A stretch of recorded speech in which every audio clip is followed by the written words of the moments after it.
Hello and welcome to this broadcast of Running on Love with God. My name is Lori Michelle and I was awakened to the voice of our Creator in April of 2009. And now I'm in Israel broadcasting and sharing his wisdom.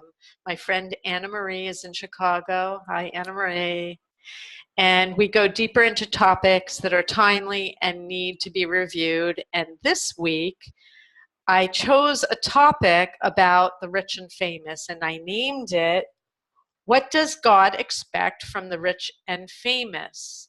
And the reason I chose this is I came across an article that I sent you, Anna Marie, about William Shatner, who went on Twitter on a rant after fans call his autograph policy rude.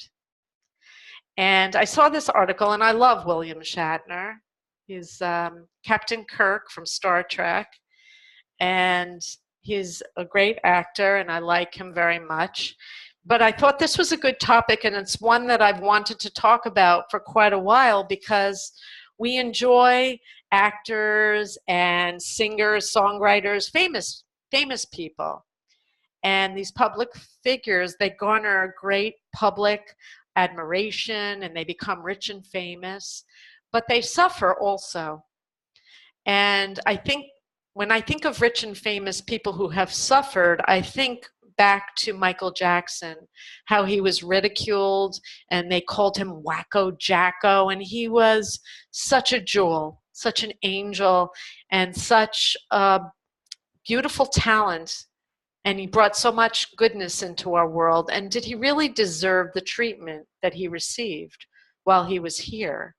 So I wanted to talk about this topic with you, Anna Marie. And I don't know if you want to start asking questions, but just a little more about William Shatner. He was on Twitter saying he has a zero policy, zero autographs. He will not stop and give one autograph to anyone, and anyone that's a fan of his knows his policy and they shouldn't bother. And people were calling him rude and arrogant, and he said, I don't care. So do you want to talk about him first and then we'll move on? Yeah, let's talk about him first. I totally understand his point. Absolutely. Yeah, I mean, if you can't go out in public without getting hounded and surrounded by people, then you're a prisoner, and that's not fair. But is there another point of view? Well, I'll give you God's point of view. Okay, yes, so yes, that is another. That's what the program's about. Hashem blesses us, and William Shatner has been blessed with great success. And his success comes with a price. But what's fair and what's unfair? He doesn't have much privacy. When you're rich and famous, you sacrifice a lot of that. And it's unfair for us to accost famous people or call them names or expect things from them that's beyond what we would want to give ourselves. The golden rule. But yet there should be some sense of appreciation. And I posted a picture on Facebook. I didn't blow it up, but maybe can you see it here? Can you see it? You want to read it? Yeah. It says, fortune, fame, and paparazzi come at a price. In the end, we only owe God. Right. We are measured for every action, everything we do, and everything we receive is a test. So his fortune and fame comes with a responsibility. And he's responsible to be a role model on how to treat people and to show his gratitude and appreciation. And while I do understand that the public can be quite unfair, Hashem says that he should be gracious to the public. And they should also understand that he can't sign everybody's autograph, but he can make allowances, take a few pictures, limit it to 3. There were people making all kinds of suggestions to him that maybe he could hand out business cards that have his pre-signed signature. And he said no. He was being very adamant and very pompous about it, really. And Hashem said it was not okay. His attitude about it's not okay. That people love him. There are people who are Trekkies, and they follow, yeah, and they're so in love with Star Trek and all the characters, and they adore him. And imagine you're in the airport and you see him and you're a big fan and you're a Trekkie and you just want a quick picture and maybe there's no one around. Why not? That's what I would feel that way. I would feel so grateful that someone loved me so much. But I understand his point of view. We do, on the flip side, owe something to the people who entertain us and give of themselves to us. We owe them some respect. Don't you agree? Yes, absolutely. And a lot of people don't. They don't give that respect to the rich and famous. It's sort of like, I pay your salary, I went to see you. They think they own a pound of their flesh. And that's really not right either. Right. And we owe them their privacy too, and their ability to live their life. And right. When you're hounding them, when they can't leave their homes, that's not fair. Are there any celebrities that you know of who handle it correctly, according to God? He says there are actually many. Would you like to give me one? Well, he's talking about someone who's no longer with us. He just said Paul Newman was a beautiful soul, a beautiful man. I don't know what his policies were. I don't know anything about him. He was gracious and polite, but he was very private and he was very charitable. These people who become very well known, they serve as a role model. Their fame, their wealth gives them a lot of power. And a lot of people do use their power and influence to try to change the world for the better. A lot of people resent it because a lot of the people from Hollywood become very political and activists. And a lot of people who don't share their political views are very angry and think, shut up and just, do your movies. Why do you think you have a right to influence the public just because you're a movie star? But Hashem says they have a responsibility to be role models and to do good things in the world because they are given that privilege. Including political activism. Yes, he says yes. Yes. We may not always agree with everybody's politics, and right now, sadly, nobody's agreeing with anybody. It's at a fevered pitch. It's crazy, the craziness that we see. But how you're active or how you're an activist and how you promote your agenda matters a great deal. And I believe it was recently, was it Robert De Niro? Yes, it was. The cursing rant. It's terrible. Absolutely astonishing. And I like him too. There's a lot of these Hollywood actors that I like very much. But it was embarrassing. I was embarrassed for him. What did he accomplish with that rant? And there's a time and a place, and he chose to interrupt something else to push his opinions above everything else that was going on. Right, right. Or these comedians who are using horrible, hideous terminology referring to, I don't remember the comedian's name. I don't watch TV, really. I watch snippets on YouTube. The one who called Ivanka Trump a horrible name, which I will not repeat. I don't remember her name either. You don't remember her either? Okay. No. But there's a lot of comedic talent out there who are not acting very talented right now. I love Bill Maher, by the way, and he's an atheist. And you know what I think? I think he's dead wrong, and he needs to wake up. But I think at least he used to be funny. I don't find him funny anymore. All the political acrimony that's going on and everybody fighting with each other, they're losing their sense of humor because they're becoming angry and they're using their humor to attack people that they don't like. Let's talk about Roseanne Barr for a second again, because she was just on Sean Hannity. I sent you a link that she was going to be interviewed.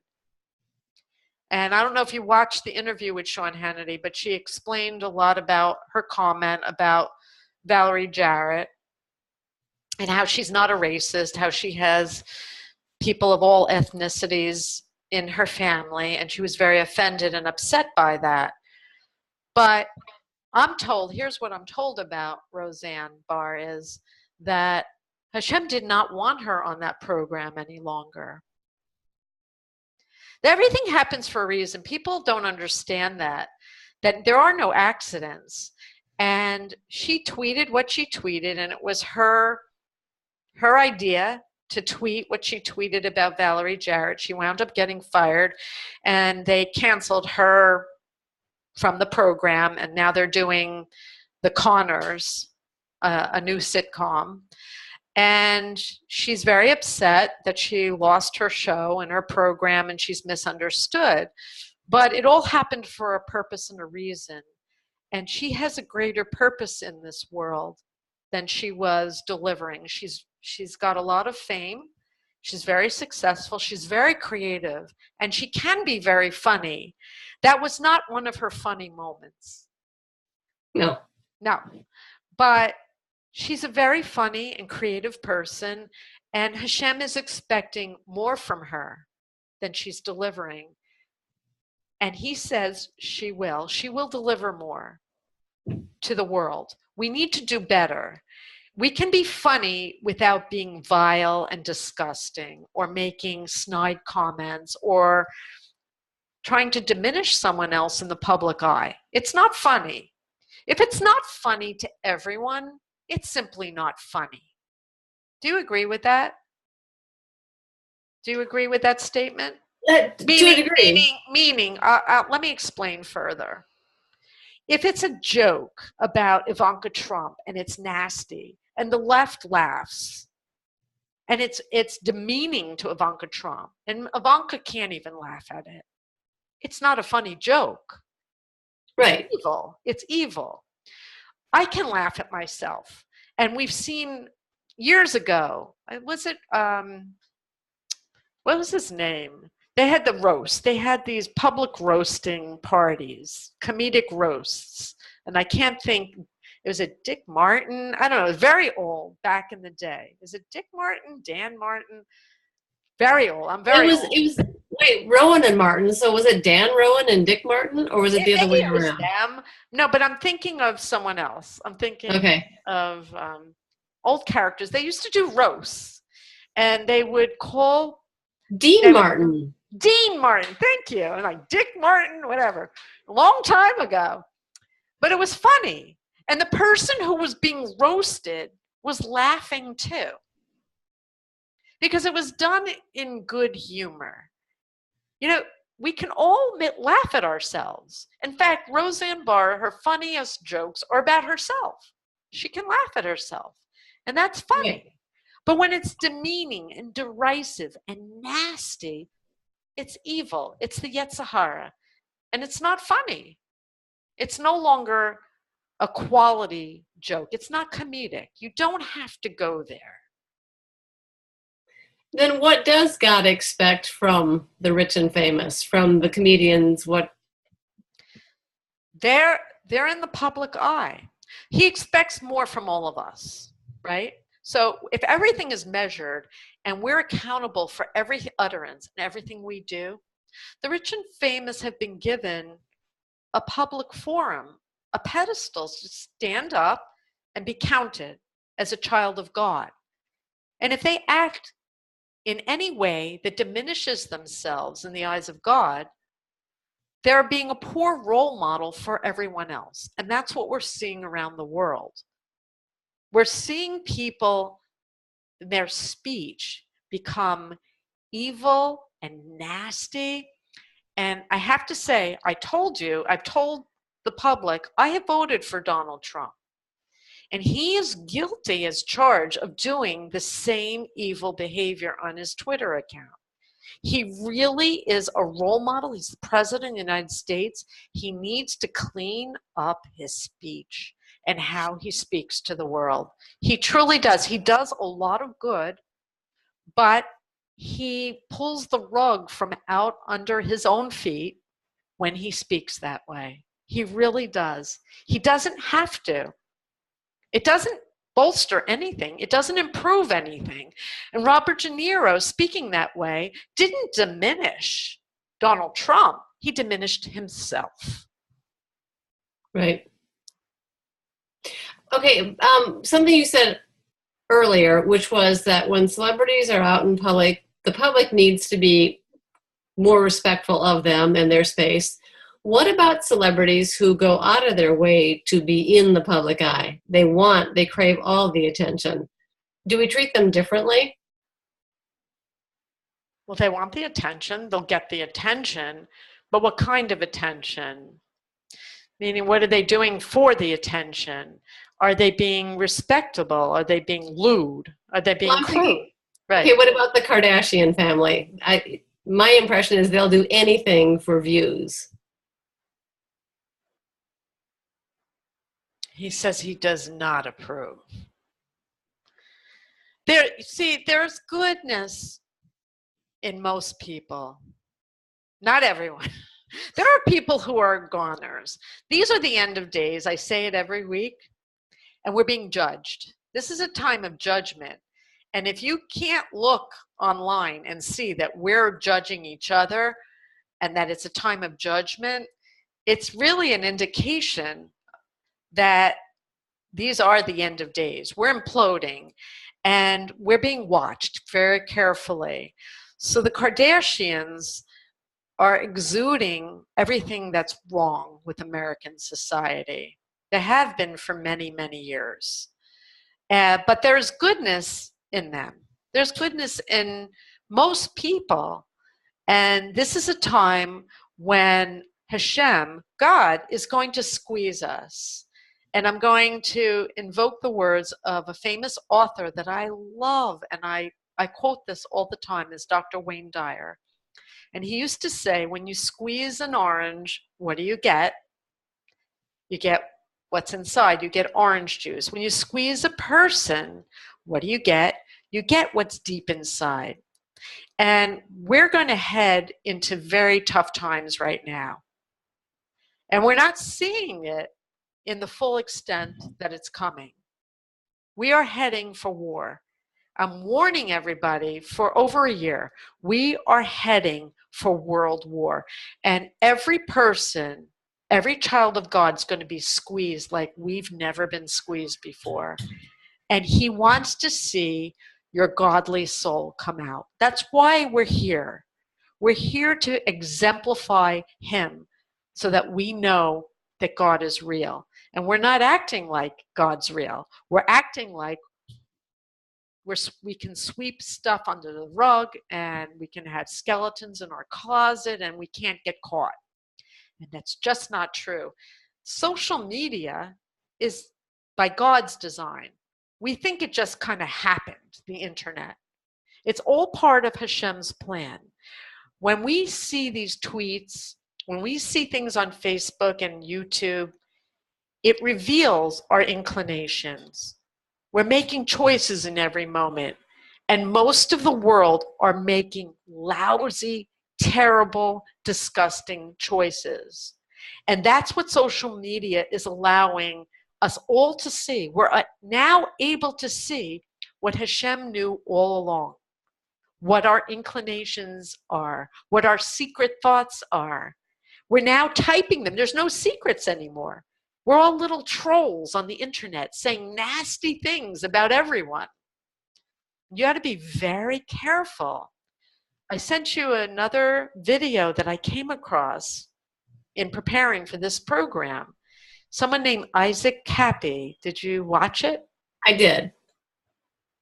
I didn't even know who he was. I said in my message to you that I came across this video. I don't know who he is, but it's very interesting. And I found out he's an actor, right? Yes. From Hollywood. And he did this live video on YouTube where he was calling out all these people in Hollywood. And there's some sort of pedophile scandal where they're all into pedophilia and sex, paying for sex. And it's scandalous. It's horrible. Some big names. He was using big names. And so a lot of things, people are calling each other out. We had the hashtag Me Too movement. Now we have the hashtag Petawood, meaning pedophile Hollywood. And we're going crazy. Everybody's accusing everybody else of being evil. So would you like to know what I heard about Well, that? yeah. A lot of what this man is saying is true. I won't go into specifics. I won't say who's guilty of what.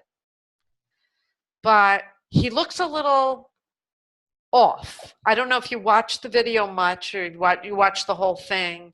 I watched the whole thing. It was uncomfortable to watch because he just kind of has a crazed look. Yeah, him wild hair. Yeah. He was moving around a lot. But there was a chat feed and he was answering the comments. What did you think? Right. Well, it seemed like he was deeply upset enough that he was seeing the truth and was upset by it. Right.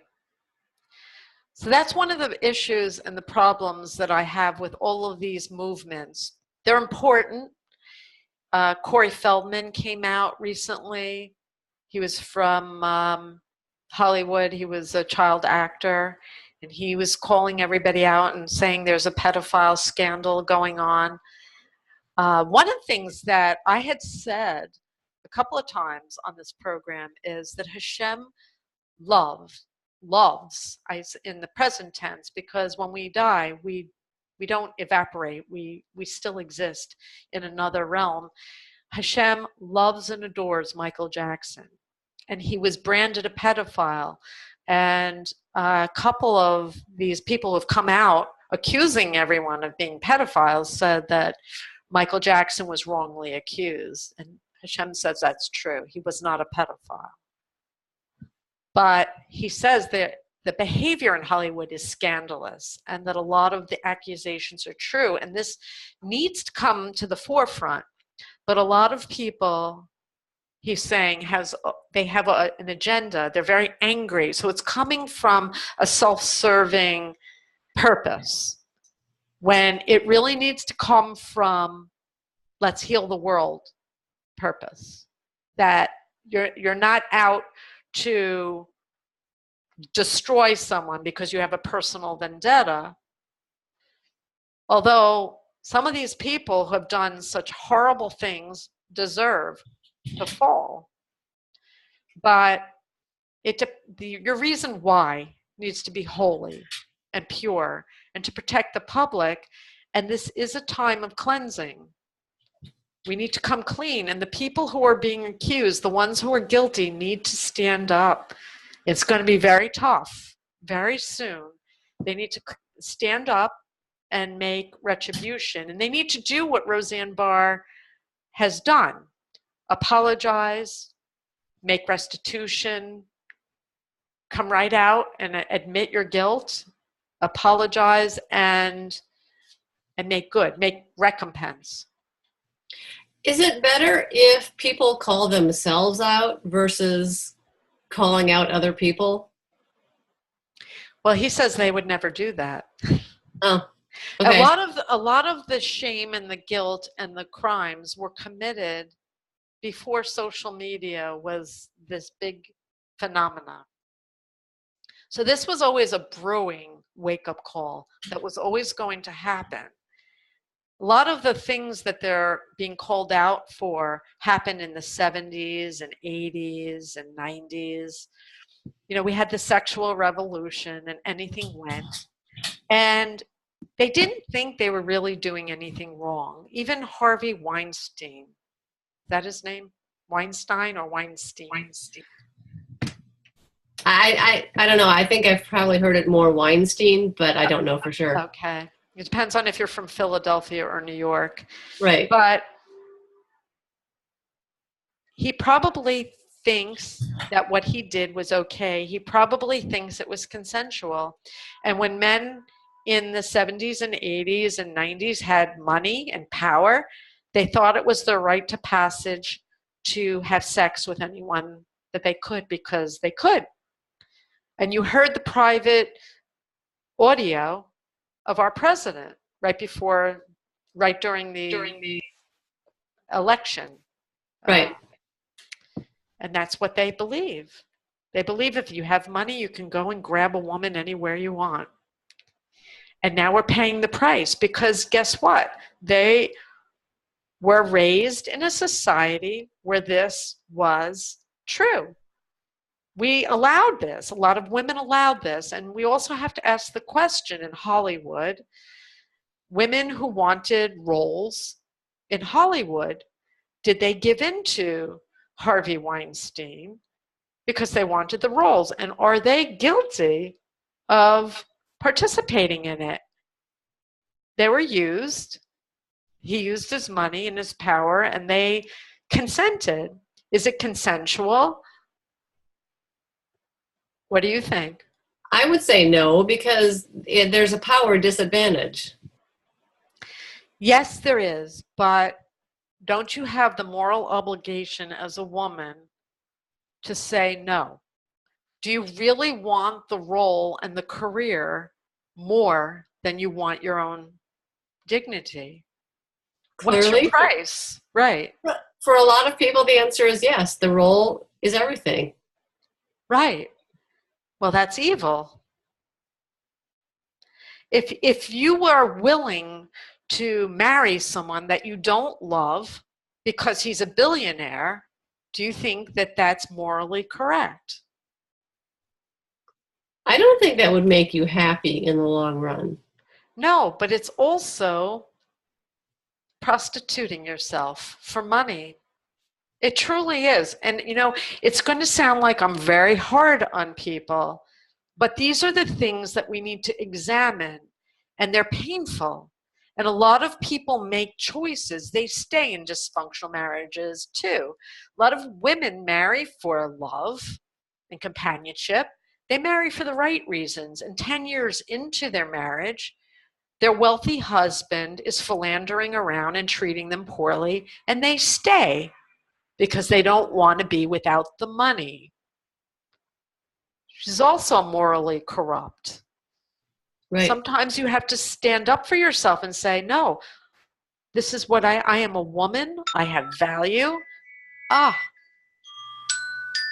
and I will not allow myself to be treated like that. Would you like to ask a final question? 2-minute warning. If I can get the timer to shut off. Ah, Yeah, 2-minute warning. Final question. In your image, you wrote, in the end, we only owe God. The question is, what do we owe God? everything. Everything. The only thing he truly desires for us is what's best for us. And he's given us guidelines and laws on morality, on how to be, how to treat each other.